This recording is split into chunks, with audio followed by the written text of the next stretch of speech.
Page number 83 का continuation. ये जो हमारी कॉन्शियसनेस है ना, जो हमारी चेतनता है, ये फॉर्म्स का भुलावा है ना, डिस्गाइज है। जैसे हम ड्रामों के अंदर अलग अलग डिस्गाइज होते हैं, कोई कुछ बनता है, कोई कुछ बनता है।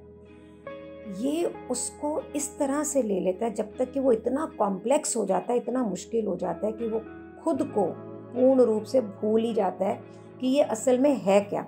तो ये मेरा बेटा होना इतना ज़रूरी हो गया, ये इतना बेटे को मैंने इस तरह से डिस्गाइज कर लिया कि मुझे ये भूल गई कि ये भी उसी परमात्मा का अंश है जिस परमात्मा का अंश मैं हूँ। ये भी मेरे जैसा ही एक अंश है और ये भी वैसा ही अंश है जो हजारों लोगों का अंश है, लेकिन वो अब मेरे लिए एक मेरा बेटा है या मेरा पति है या मेरी बेटी है। आज के टाइम पे राइटर कहते हैं कि हम इंसानों के लिए टोटल चेतनता की सिर्फ पहचान यही इस डिस्गाइज से, उस अंश से नहीं है। वो क्या है उससे है, जिसको हमने एक नाम दिया है, क्योंकि हमने इसे एक फॉर्म दे दी है। तो इसलिए हम इसे डरते हैं कि ये विनाश हो जाएगा, कि ये ख़त्म हो जाएगा, क्योंकि इसकी फिजिकल फॉर्म नहीं रहेगी, इसकी एक साइकोलॉजिकल फॉर्म है, ये ख़त्म हो जाएगा। This is the egoic mind and this is where considerable dysfunction sets in. यहीं पे ना ये जो हमारा दिमाग है, इससे इसकी आइडेंटिफिकेशन बनती है और यहीं से कंसीडरेबल मीन्स पूर्ण रूप से एक ऐसा डिसफंक्शन सेट होता है जहाँ पे हमारा कोई कंट्रोल नहीं है। अब ऐसा लगता है एज इफ कुछ बहुत गलत हो गया है एवोल्यूशन को होने के अंदर, प्रगति के होते होते कुछ गलत हो गया है। राइटर कहते हैं लेकिन ये भी तो एक लीला का, एक माया का हिस्सा है जो प्रभु हमारे साथ डिवाइन गेम में खेल रहा है। और फिर फाइनली क्या होता है? फाइनली जब हम इतना दुख पाते हैं, इतना कष्ट पाते हैं, इसका इतना जब प्रेशर हमारे पर होता है ना, जो कि ये इस हमारे डिसफंक्शन के फोर्सेस से हुआ है, फिर हम इससे चेतनता में आते हैं। और चेतन में आते होते जैसे कि आज हम कर रहे हैं, ये प्रोसेस भी वही एक प्रोसेस है। हम अपने आप को डिसआइडेंटिफाई करते हैं इसी फॉर्म से और उठते हैं ये सपने जैसी अवस्था से। सो जब हम इससे आइडेंटिफाई होते हैं, फिर हमें फियर होता है, फिर हमें दुख होता है, और फिर उस दुख में इतना प्रेशर होता है कि फिर हम अपने आप में चेतनता लेके आते हैं और अपने आप को इससे डिसआइडेंटिफाई करते हैं। जब ऐसा होता है तो हम रीगेन करते हैं अपनी चेतनता को, अपनी सेल्फ कॉन्शियसनेस को। लेकिन इस समय ये पहले से बहुत डीपर लेवल की होती है, गहरी लेवल की होती है। जब हम इसे लूज़ करते हैं ना, तब हम इतनी गहराइयों में नहीं होते हैं। इस प्रोसेस को बहुत ब्यूटीफुली जीसस ने अपने दृष्टांतों में एक्सप्लेन करा है, पैरेबल ऑफ द लॉस्ट सन। सो उन्होंने लिखा कि एक ऐसा पुत्र जो अपने पिता का घर छोड़ के जाता है और उनके पूरी वेल्थ को, पैसे को बिल्कुल खो देता है और एकदम डेस्टिट्यूट हो जाता है। और जब बहुत ही सफरिंग करता है, बहुत ही दुख पाता है, तो वापस घर आता है। तो जब घर आता है तो पिता उसको पहले से भी ज़्यादा प्यार करता है। और son state is the same as it was before but yet not the same. बेटा पहले जैसा ही है लेकिन सेम नहीं है। बेटा वही है, अवस्था सेम नहीं है। उसने वो जो दुख पाया, जो एक्सपीरियंस किया, उसकी वजह से उसमें एक एडेड डायमेंशन ऑफ डेप्थ है, एक गहराई है जो अब उसमें आ गई है। सो ये जो दृष्टांत है ये एक्सप्लेन करता है कि ये जो जर्नी है, ये जो सफ़र है हमारा unconscious perfection through apparent imperfection, कि उस परफेक्शन को पाना, अचेतन मन से उस परफेक्शन को पाना थ्रू अपरेंट इम्परफेक्शन, जो हमें इम्परफेक्शन, जो अपूर्णता हमें दिखती है, टू द कॉन्शियस परफेक्शन। और इन सबको भोगते हुए एक कॉन्शियस पूर्णता की तरफ, पूर्ण चेतन मन की तरफ जाना, ये एक प्रोसेस है।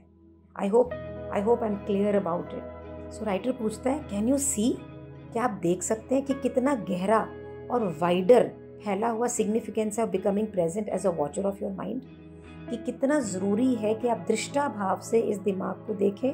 जैसे ही हम दृष्टा भाव से वॉचर ऑफ द माइंड बनते हैं, वैसे ही हम माइंड जो ये फॉर्म्स बनाता है, जो ये शेप्स बनाता है, इसे अपनी कॉन्शियसनेस से विड्रॉ कर लेते हैं, बाहर निकाल देते हैं, और फिर हम रियल में दृष्टा बनते हैं, जिसे हम वॉचर या विटनेस कहते हैं। कॉन्सिक्वेंसली फिर होता क्या? The watcher, pure consciousness beyond form. ये जो दृष्टा भाव है जो कि प्योर है, प्योर चेतन मन है जिसमें कोई भी फॉर्म नहीं है, अंश अंश है, उसमें और कुछ नहीं है, ये मजबूत होता चला जाता है।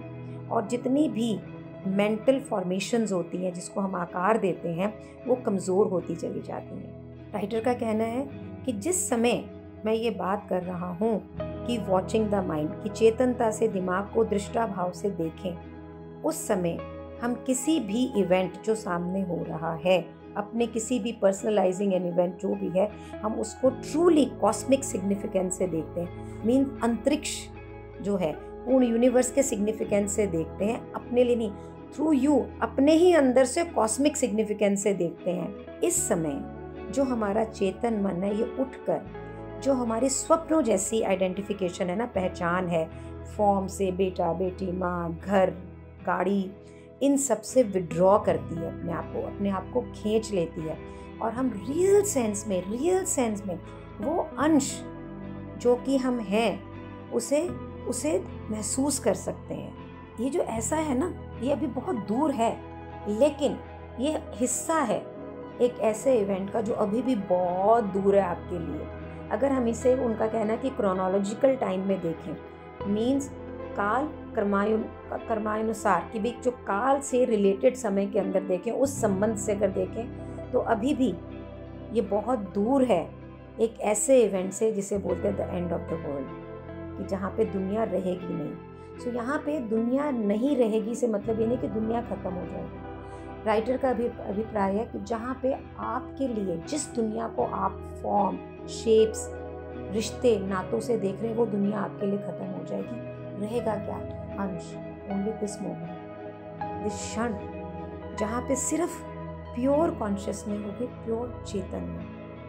क्या आज का दिन हम ऐसा ना करें कि सोचें कि ये जो हमने इतना माया जाल तो प्रभु ने रचा है, जिसमें हम फंसे हैं, इतनी चीज़ों के मोह माया, रिश्ते नाते, भोग विलास, कि अगर सपोज करें कि ये सब हमें एक अंश, एक प्रभु के उस अंश की तरह दिखे जो हम या कुछ हैं, तो can you imagine the dance?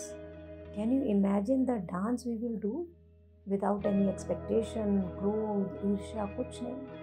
How free we will be, no attachments, no ईर्ष्या, ना दुख, ना सफरिंग, ना किसी के आने का, ना किसी के जाने का। Pure and simple love, bliss, and only this moment where we are today.